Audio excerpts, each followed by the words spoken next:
Hey guys, welcome back to another flashlight review. Today we're going to be looking at the Armytek Predator Pro.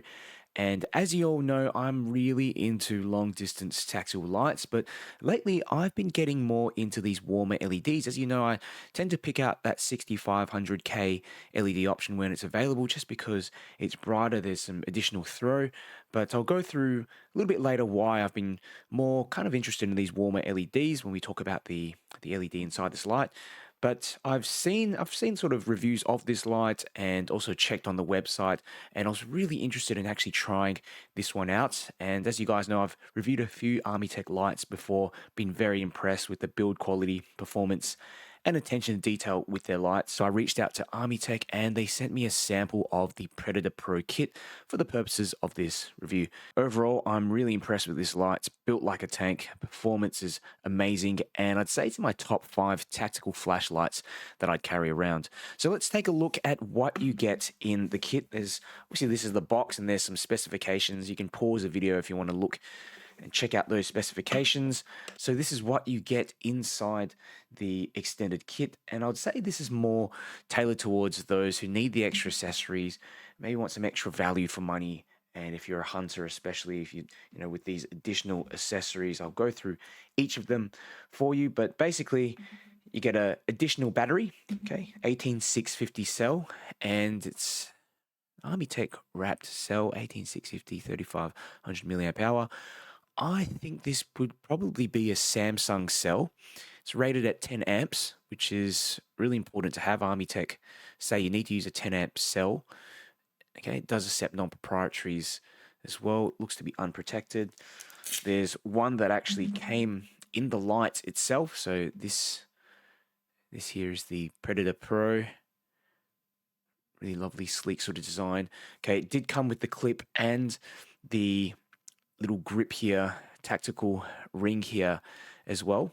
And I actually just took about the little bag here and popped it on. And yes, as I said before, there's another 18650 cell in here. Okay, which is great. You get 2 of these cells, so especially on longer trips, I think it's always a good idea to have both. This is the charging cable. Okay, it's a magnetic charging cable right on the end there like that. Just plug it into either this little adapter, and they've given me the European version, which I can't use here in Australia. But yeah, you can also plug it into your computer or power bank, and essentially it just attaches like that, very simply on the end. You've also got this magnetic mount, and it's actually got, the cool thing is that there's these 2 magnets in here, 2 neodymium magnets, very strong magnets, but Armytek have put some kind of plastic coating on the outside of them, and I think this is a really good idea because what I found with these neodymium magnets is that they tend to, if you snap them onto things quickly, because they're quite brittle, they tend to break and chip off on the edges, so this protects the magnet and actually looks quite nice as well, non-reflective. It's a very strong magnet, as you can see. It's quite a thick sort of magnet. You also get a lanyard. I don't use these all too often, but some of you might. A couple of spare O-rings as well. Instruction manual here, just a little cut down version of what you'd find on the online version.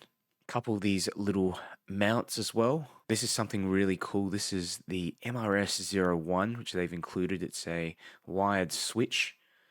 So you can see here it actually comes with this bit of Velcro, so you stick one on this side and the other on the surface that you want to mount, and it makes it very easy to attach and detach the switch. And initially I was wondering, how does this thing connect? Because I was trying to unscrew the back of the tail cap and screw it on instead, but it actually just clips on like that, just magnetically, just like the charger. So it's very, very simple to use, and then you just press this switch like this. So there's a momentary on, and then there's this other constant on mode as well. Armytek have also included a couple of these colored lenses. So this is a red lens and green lens, both made of glass, and they feel very high quality. As you can see, these rubberized little mounts on there, and you basically just fit it onto the light like this. You kind of got to push it over the edge, but surprised at the quality of light that comes out. I'd say the green one produces more of a deep green color rather than a lighter neon green color that you get with some of the Osram W1 and W2 LEDs. This is a close-up of the red lens.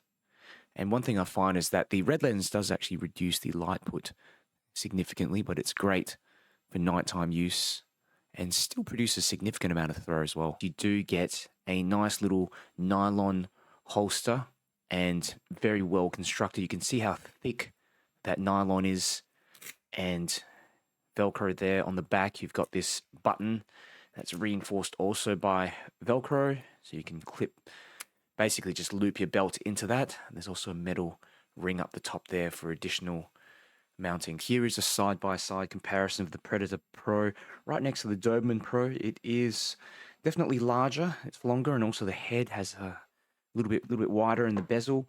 And you've got some other lights here. You've got the Phoenix PD35R, also an 18650 light, but as you can see, it's a lot smaller because of the bezel. It's just a smaller design tactical flashlight. Next Torch TA30C Max, which isn't an 18650 battery flashlight, but you can see here even the bezel on the Predator Pro is actually wider. And of course the Convoy M21B here to the left, and again, the bezel is probably the largest in the Predator Pro compared to all these other flashlights. Okay, here is a close-up of the Armytek Predator Pro, and overall excellent build quality. Feels premium and not too heavy either, which is surprising given the size of this light. But if it's going to be mounted on the front of a rifle or something like that, you don't also want it to be too heavy.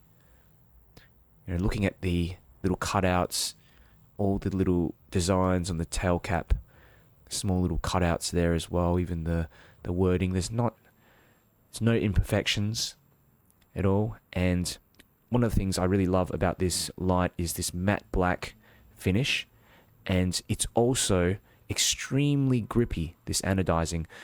Comparing it to all of my other tactical flashlights, this is the grippiest knurling that I've encountered, and it seems to be unique to Armytek. I've not seen this finish on other lights out there, and I find it very durable as well. I've had it in my bag. As you know, I carry around tons of lights in my bag sometimes to do beam shot videos and have them sort of knocking around with other lights, keys, things like that, and not even a scratch. The driver fitted inside this light, if you check the Armytek website, it's actually reinforced inside some kind of metal capsule. Okay, so it's kind of double reinforced with the outside. The electronics are also potted, which basically means they add a resin. They just immerse it in some kind of resin, which increases the lifespan of the electronics so that it's not exposed to corrosion. And you also have some additional shock protection as well, just from that resin surrounding the driver. There are also springs in the head and in the tail cap. So this is very important because it's going to significantly reduce that recoil. One thing I found really impressive about this light is that it's rated for 25 meters impact resistance. So that is way above what a lot of other lights are definitely rated for. In terms of submersion, it's rated at 25 meters for 5 hours, again, which is super impressive. Armytek also include a 10-year warranty with this light. So I want to show you a close-up of the tail cap here, which also doubles as the magnetic charging port. And it's an electronic switch, believe it or not, which is something that I've never been so much of a fan of because I've only seen the cheaper ones, only used the cheaper ones. But this one here, not only does it have increased durability, which Armytek claim that it has 20 times the durability compared to normal mechanical switches, but it also has no delay when you half press for momentary or full press for constant on output, which I've seen that to be a thing with a lot of other electronic switches, but this one is absolutely fantastic. It feels just like you get the responsiveness of a mechanical switch. As you can see, the switch protrudes out the end of the light, which means that you can't tail stand the light. But an advantage of this, as I saw on the Armytek website, is that you can actually activate the light with a palm press, okay? You can turn it on, turn it off quite easily. rather than try to find a switch that is recessed with those two sort of edges that stick out over the back with some of these other lights that you get. I also like that the switch is almost completely noiseless. It feels very sort of stealthy. It's got a decent amount of pressure that you have to apply to the switch as well in order to turn it on. The noiseless switch will definitely be handy if you're spotting animals. On the side of the light, you can see a couple of accessories. You've got a clip here, very small clip, and then you've also got this rubberized tactical ring that I just sort of put behind in the middle of my middle finger and index finger. It stops the light from moving around, but the grippiness of the anodizing is really enough. And this clip is quite short as well, so it's going to stick out your pocket, which actually makes it easier to grab the light out of your pocket if the tail is sticking out. But again, it's not a deep carry clip. Armytek have left a little bit of space here as well, so you can attach the mount, the flashlight mounts. There's different types of mounts that you can get as well. Also like the fact that Armytek let you use any type of 18650 cell in the flashlight. Just makes it a lot more practical, especially if you're out on longer trips and you don't need to buy proprietary cells. So here is a little peek under the bezel, and you've basically got the XHP35 high. There are two selections that you can get with this light. You can get the cool version or the warm version, which I have, which sits at about 4,000K. And one thing to note, if you're deciding which one to get, the cool version is brighter, slightly brighter, not a huge amount, but the warm version overall has better visibility if you're, in rain, foggy sort of conditions. And also find that when I'm using warmer lights at nighttime, it's just easier on the eyes, reduces eye fatigue. Smooth reflector, as you can see in there, it's quite a deep reflector, no dust or anything underneath the bezel. And you can see also has an anti-reflective glass lens in there, stainless steel bezel, and this is coated with some type of black oxide. It's non-reflective, and the fact that it's non-reflective means that it's not going to attract any attention, not going to reflect any light back, which makes it much more of a stealthy option. I should also mention there is a basic low battery indication on this flashlight, so the light flashes twice after 30 seconds when you switch it on, and that indicates that there's less than 25% of battery remaining. Okay, so I want to show you the UI and basically how it works. Now, there are two modes in here that you can configure, two main sort of mode groupings, I suppose you can call them. So there's hunting mode and tactical mode. I've got it on tactical mode at the moment. And essentially how you switch the light into different modes is that you press the on switch so it's completely on, and then you unscrew and screw the light in 10 times. Like that, okay? The light will flash once, and that means that it's switched over to that other mode. So now I'm in hunting mode, okay? So hunting mode basically allows you to access a few different brightness settings, okay? So it's kind of interesting because you have to actually unscrew the head to access those additional modes.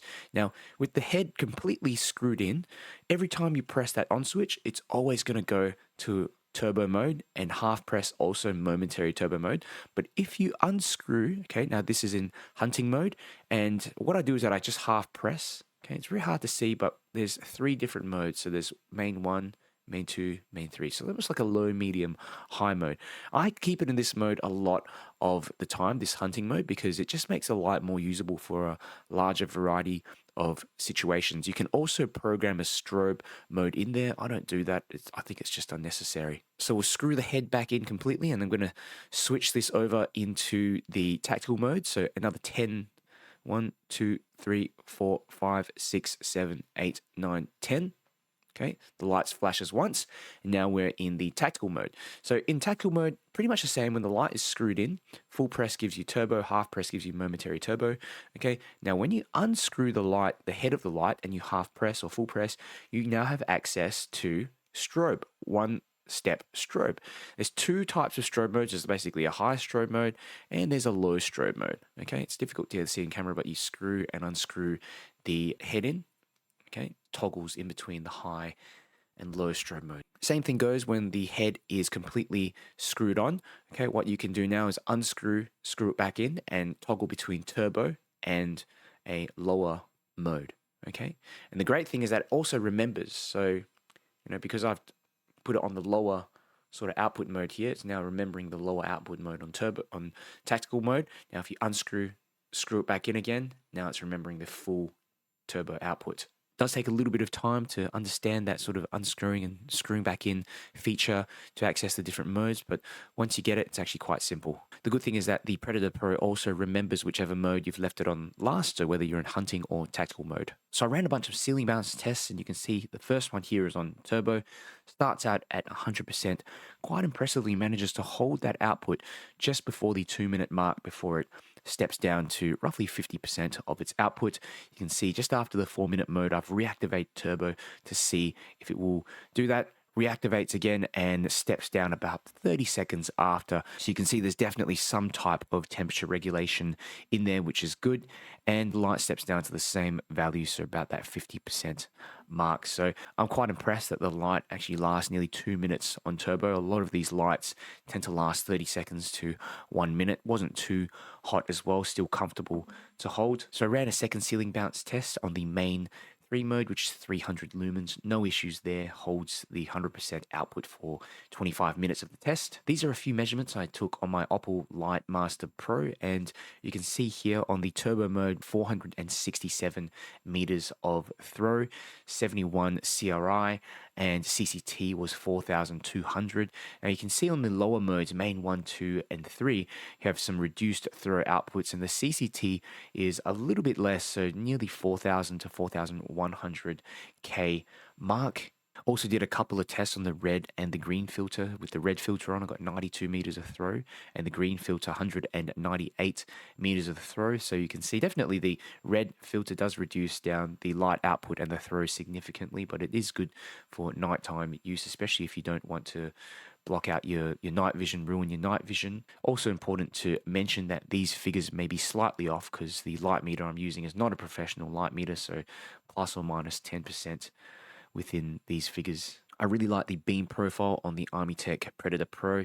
You've got this nice hot spot in the center, very intense hot spot, and you've got also quite bright amount of spill. Now the spill doesn't go out to a very large angle, so if you actually maybe spotting an object or an animal, close or medium range, the advantage of this is that it's really going to light up what's surrounding that animal as well to a significant degree, but you're not going to get too much spill near to your feet. Okay, so some considerations that you need to be aware of before you get this light.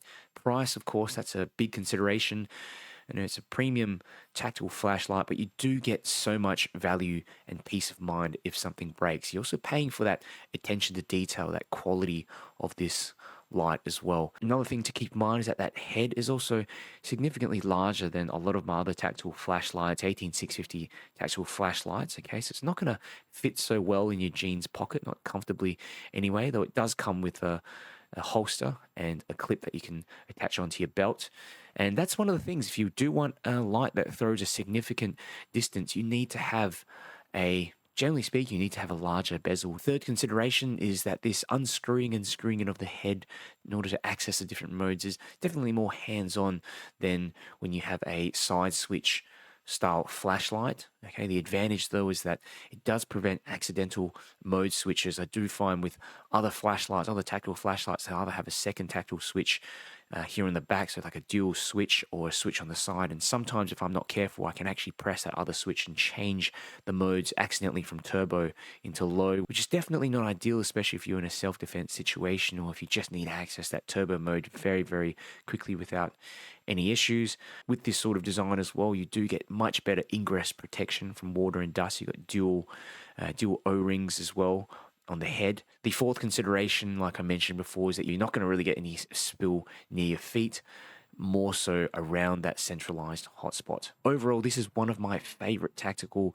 flashlights. It's definitely in my top 5, and a lot of times when you look at these lights and you compare them, you just look at the price and you think, oh, I can't justify spending 3 times more on a light with similar specs. But when you actually look down to the quality, the construction, the different features, all the different fail-safe measures, the warranty. With the Predator Pro, you also get potted electronics, so it insulates that driver from corrosion, from recoil.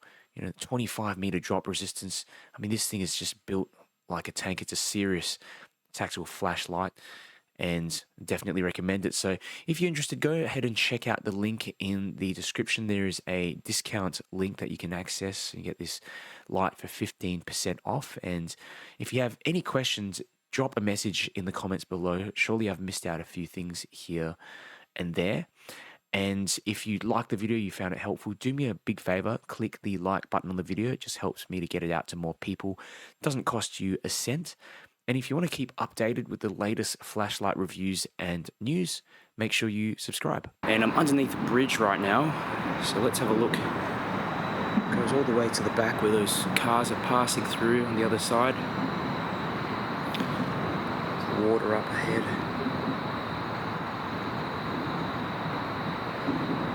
Excellent visibility. Pitch black here.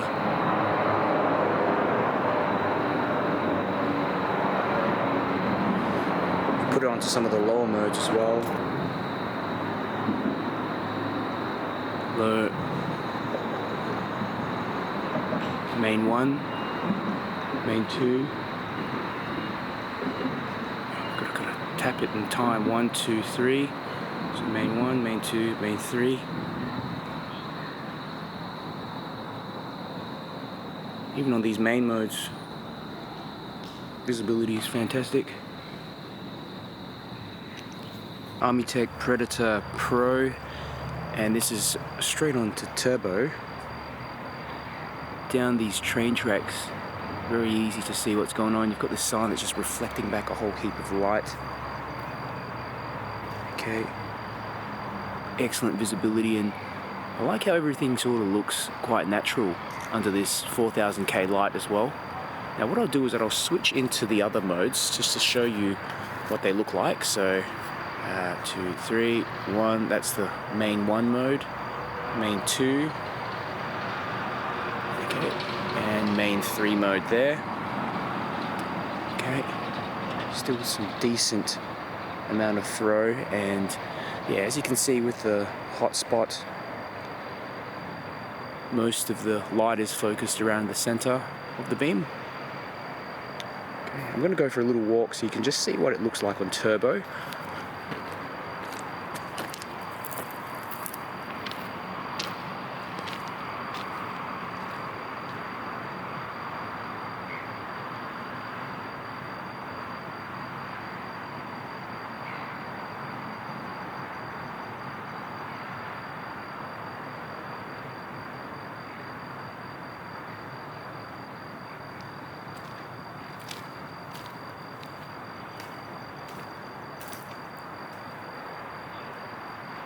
Armytek Predator Pro, and this is on turbo all the way down the path. They're able to see all the way down that path. Got a train coming. See this reflective material in the train as well, sort of lighting up. The momentary mode is fantastic. There's absolutely no delay at all. You can see here as well, there's a couple of rabbits to the left. But underneath that bridge, lots of water, and you can see the details of the supporting structures of the bridge. And here's a couple of trees as well, just show you the hot spot, how it looks on the trees. Very easily able to pick that out. There's a power line, what do you call them, over here. Picked up quite easily. I'll go have a walk again.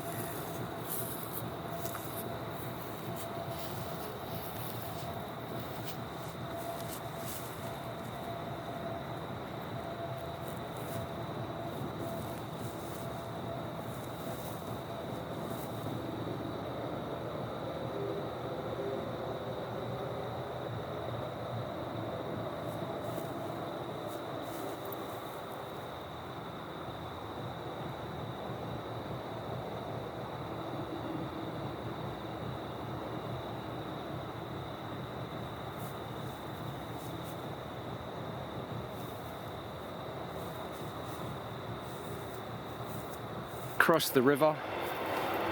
Just showing you a little bit of what it looks like. See, right on the bank.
Armytek Predator Pro, and looks like I'm in some type of, not sure what it is, some type of car park, but you can see here there's actually a little rabbit just underneath there, right hand side. There you go, running across the field there. You can see its eyes sort of peeping out. I don't want to overexpose the video, but there he is. That's the Doberman Pro to the left, and much larger hotspot, so you can see. So you see the eyes of the rabbits just staring back at you. There's one back in the distance near to that, the car, just beneath the car to the distance there, the start of that hill. And then there's one here, barely sort of see him.